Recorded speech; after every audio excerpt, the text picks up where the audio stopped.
Welcome back. 36 മണിക്കൂർ പിന്നിട്ടിരിക്കുന്നു. പശ്ചിമേഷ്യയിൽ യുദ്ധഭീതി തുടങ്ങിയിട്ട് അയത്തുള്ള അലി ഖമൈനി എന്ന ഇറാന്റെ പരമോന്നത നേതാവ് കൊല്ലപ്പെട്ടിരിക്കുന്നു. ഒപ്പം പിഞ്ചു കുഞ്ഞുങ്ങളുടെ അടക്കം കൂട്ടക്കൊലയുടെ നടുക്കുന്ന ദൃശ്യങ്ങളാണ് വന്നുകൊണ്ടിരുന്നത്. ഇപ്പോൾ വരുന്ന ഏറ്റവും പ്രധാനപ്പെട്ട വിവരം, ഇറാൻ നേരിട്ട് അമേരിക്കയുടെ അസറ്റുകളെ ലക്ഷ്യം വയ്ക്കുന്നു. അത് ഗൾഫ് രാജ്യങ്ങളിലുള്ള താവളങ്ങൾ മാത്രമല്ല, പടക്കപ്പലിനെ തന്നെ ആക്രമിച്ചിരിക്കുന്നു.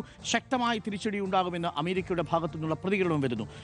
ഈ നിമിഷവും മധു, നമ്മൾ സംസാരിക്കുന്ന സമയത്തും ഗൾഫിലെ ആശങ്ക തീർന്നിട്ടില്ലെന്ന് മാത്രമല്ല, അബുദാബിയിലും സ്ഫോടന ശബ്ദം കേട്ടിട്ടുണ്ട് എന്നുള്ളതാണ്. ബഹ്റിനിൽ ഏകദേശം 1 ഡസനോളം സ്ഫോടനങ്ങൾ ഉണ്ടായി എന്നുള്ള വിവരം വരുന്നുണ്ട്. നമ്മൾ മലയാളികളടക്കം ഏറ്റവും കൂടുതലുള്ള മേഖലയാണ്. വിമാന സർവീസുകൾ തടസ്സപ്പെട്ട സാഹചര്യമുണ്ട്. പലരും കുടുങ്ങിക്കിടക്കുന്ന സാഹചര്യമുണ്ട്. ഇതൊന്നും അമേരിക്കയ്ക്ക് അറിയേണ്ട, ഇസ്രായേലിന് അറിയേണ്ട. അവർ ഇപ്പോഴും തുടരുകയാണ്. 80 ലക്ഷമാണ് നമ്മുടെ പ്രവാസികളുടെ ഒരു സ്ട്രെങ്ത് എന്ന് പറയുന്നത്. അവിടെ ഇപ്പം യു എയിലാണെങ്കിൽ 10-30 ലക്ഷത്തിലധികം മനുഷ്യരുണ്ട്. കുവൈത്തിൽ 11 ലക്ഷത്തോളം ആളുകളുണ്ട്. കുവൈത്തിലെ അവിടുത്തെ അവരുടെ സ്വദേശീയരുടെ ആകെ കണക്ക് എന്ന് പറയുന്നത് ഏതാണ്ട് 1 മില്യൺ അടുത്ത് മാത്രം വരുന്നതാണ്. അവിടെയാണ് ഏറെക്കുറെ അത്രയും തന്നെ നമ്മളുടെയും പോപ്പുലേഷൻ ഉണ്ടാകുന്നത്, ഈ പ്രവാസികളുടെ പോപ്പുലേഷൻ ഉണ്ടാകുന്നത് എന്നുള്ളതാണ്. അതുകൊണ്ട് തന്നെ ഈ അറബ് മേഖലയാകെ വലിയ രാഷ്ട്രീയ സംഘർഷത്തിലേക്ക് പോകുമ്പോൾ നമുക്കിവിടെ ഉറപ്പിച്ചിരിക്കാൻ കഴിയാത്തത്ര ആദിയും ആകുലതയുമുണ്ട്. കേരളത്തിലെ ഓരോ വീട്ടിലും വലിയ തോതിൽ അവരുടെ ഏറ്റവും പ്രിയപ്പെട്ടവർ പ്രവാസികളായിരിക്കും. അതുകൊണ്ട് തന്നെ വലിയ ആശങ്കയുണ്ടാകുന്നുണ്ട്. അതുകൊണ്ടാണ് നമ്മൾ നിരന്തരം എന്താണ് ലോകത്ത് നടക്കുന്നത് എന്നത് സംബന്ധിച്ച ഒരു അപ്ഡേറ്റുകൾ കൊടുത്തുകൊണ്ടിരിക്കുന്നത്.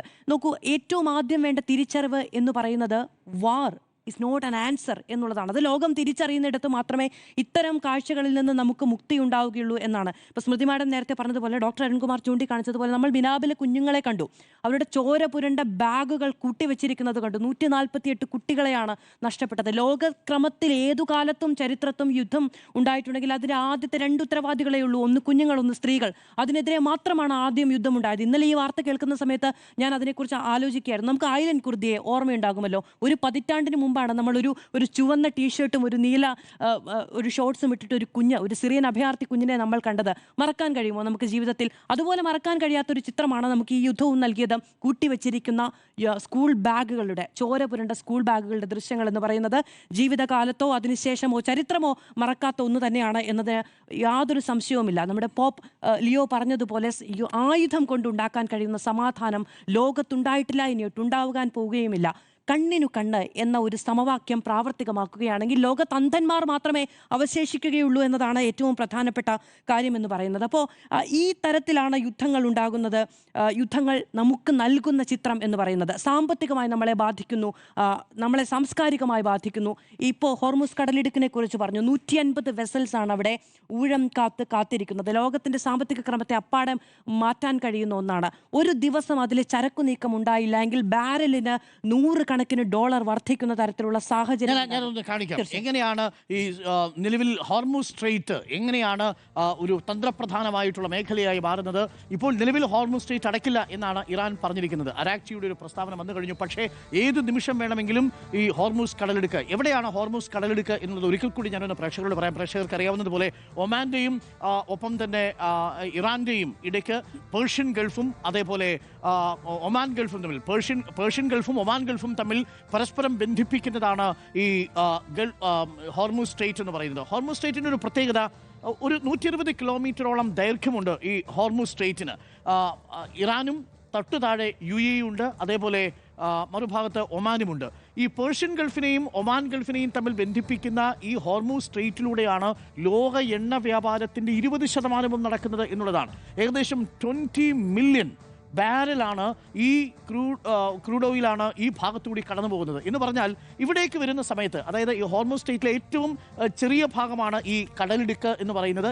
ഇതൊരു കപ്പൽ ചാല് പോലെയാണ് യഥാർത്ഥത്തിൽ. ഒരു കടലിടുക്ക് എന്ന് പറഞ്ഞാലും പോരാ, അതിലും ചെറിയൊരു കപ്പൽ ചാല് മാത്രമാണ്.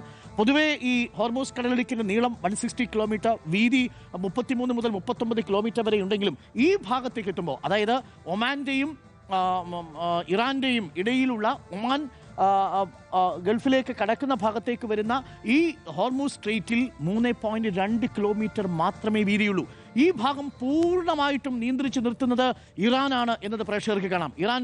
ഇറാൻ റവല്യൂഷണറി ഗാർഡ് കോപ്സ് ആണ് ഈ പ്രദേശത്തുള്ള ഹോർമൂസ് സ്ട്രെയിറ്റിനെ പൂർണ്ണമായിട്ടും നിയന്ത്രിക്കുന്നത്. അപ്പോൾ 3.2 കിലോമീറ്റർ മാത്രമേ വീതിയുള്ളൂ എന്നുള്ളത് കൊണ്ട് ഈ പ്രദേശത്ത് ഇറാൻ റവല്യൂഷണറി ഗാർഡ്സിന് എപ്പോൾ വേണമെങ്കിലും അവിടെ അവരുടെ ഡ്രോണുകൾ ഉപയോഗിച്ചോ അവരുടെ ബോട്ടുകൾ ഉപയോഗിച്ചോ, ഇനി അതും വേണ്ട, ഇവിടെ ആഴവും കുറവാണ് ഈ പരിസരത്ത്, കടൽ മൈനുകൾ ഉപയോഗിച്ചോ വേണമെങ്കിൽ നിയന്ത്രിക്കാം. നോക്കൂ, പല യുദ്ധങ്ങളിൽ ഏർപ്പെട്ടിട്ടുണ്ട്. ഇപ്പോൾ സൂയിസ് കനാൽ യുദ്ധം നമുക്കറിയാം, ഇറാനും ഇറാഖും തമ്മിലുള്ള യുദ്ധം നമുക്കറിയാം, നേരത്തെ ഇസ്രായേലുമായിട്ടുള്ള യുദ്ധം നമുക്കറിയാം. ഈ ഘട്ടങ്ങളിൽ ഒന്നും തന്നെ ഇറാൻ ധൈര്യപ്പെട്ടിട്ടില്ല. ഇതുവരെയും ഹോർമൂസ് സ്ട്രെയിറ്റ് അടച്ചിട്ടില്ല. ഹോർമൂസ് സ്ട്രെയിറ്റ് അടച്ചാൽ നേരത്തെ മാധു പറഞ്ഞതുപോലെ ഇപ്പോൾ ക്രൂഡ് ഓയിലിന്റെ വില 10% വീണ്ടും അന്തർദേശീയ മാർക്കറ്റിൽ കൂടി. ഹോർമൂസ് കടലിടുക്ക് അടച്ചിട്ടില്ലെന്ന് ഓർമ്മിക്കണം.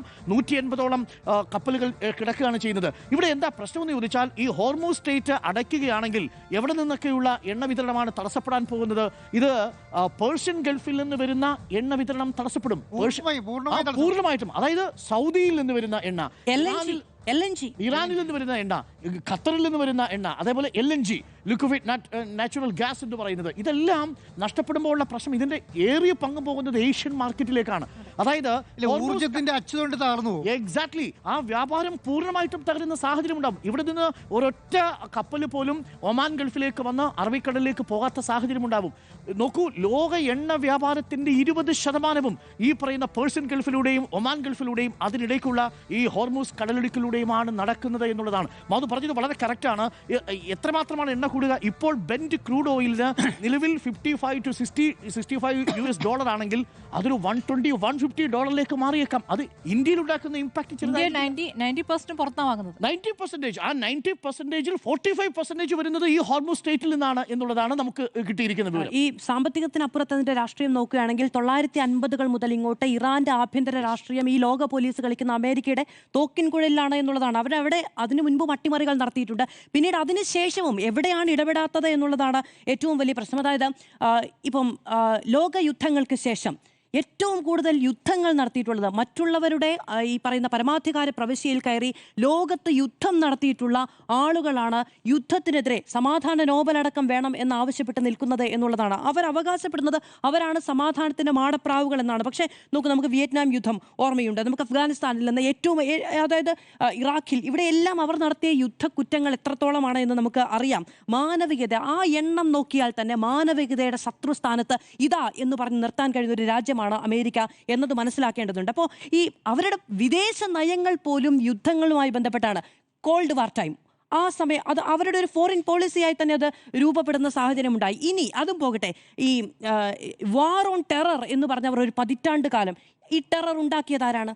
അവർക്ക് യുദ്ധം ചെയ്യാൻ വേണ്ടി അവർ പല രാജ്യങ്ങളിൽ കയറി ആഭ്യന്തരമായി സംഘടനകളെ രൂപീകരിച്ച് എന്നിട്ട് അവർ അബാട്ടാബാദിൽ പോയി ഇങ്ങനെ ഈ പറയുന്ന രീതിയിലുള്ള ആളുകളെ ഈ വാർ ക്രൈം ചെയ്യുന്ന സംഘടനാ സംവിധാനങ്ങളെ ഉണ്ടാക്കിയെടുത്ത് അവരെ ശത്രുസ്ഥാനത്ത് നിർത്തി ലോകം അവരുടെ തോക്കിൻ കുഴലിലാണ്, ഞങ്ങളാണ് പോലീസ് എന്ന് അഭിനയിച്ച് അവർ അവിടെ കയറി ഈ ലോകത്തിന്റെ സമാധാനത്തിനെതിരെ വെല്ലുവിളി നടത്തുകയാണ്. ഒരൊറ്റ കാര്യം ആദ്യം ഡോക്ടർ അരുൺകുമാർ സ്മൃതി മാഡത്തോട് ചോദിച്ചൊരു ചോദ്യമുണ്ടല്ലോ, ഈ ലോക പോലീസിനെ കുറിച്ച് സാധാരണഗതിയിൽ എന്താണ് സംഭവിക്കുക? യുദ്ധങ്ങളെ സംബന്ധിച്ചിടത്തോളം ഒരൊറ്റ തിയറിയുള്ളൂ, യുദ്ധം അവസാനിക്കുന്നത് രാജാവ് വീഴുമ്പോഴാണെന്ന്. ഇറാൻ അങ്ങനെ വീഴാൻ തയ്യാറായ ഒരു രാജ്യമല്ല. അവിടെ നമ്മൾ പറയാറുണ്ട് ഈ സമാധാനം എന്ന് പറയുന്നത് ഈ രാജ്യസ്നേഹവുമായി ബന്ധപ്പെട്ട് നിൽക്കുന്ന ഒന്നാണ്. കാരണം ഏറ്റവും പീസിന് വേണ്ടി എടുക്കുന്ന തീരുമാനമാണ് രാജ്യത്തെ സംരക്ഷിക്കുക എന്ന്. പക്ഷേ ഇറാനെ സംബന്ധിച്ചിടത്തോളം അങ്ങനെയല്ല. അവർ ഖാംനയുടെ കൊലപാതകത്തിന് പ്രതികാരം വീട്ടുമെന്നത് നേരത്തെ പറഞ്ഞതുപോലെ ഏറ്റവും യുണൈറ്റഡ് ആയിട്ടൊരു തീരുമാനമായി നടപ്പിലാക്കും എന്ന് പ്രഖ്യാപിച്ചിരിക്കുന്ന ഒന്നാണ്. ആ നിലയ്ക്ക് ലോകം എത്രയും പെട്ടെന്ന് സമാധാനം കാംക്ഷിക്കുന്നുണ്ടെങ്കിലും അത് എത്ര പോസിബിൾ ആകുമെന്ന കാര്യത്തിൽ എനിക്ക് സംശയമുണ്ട്.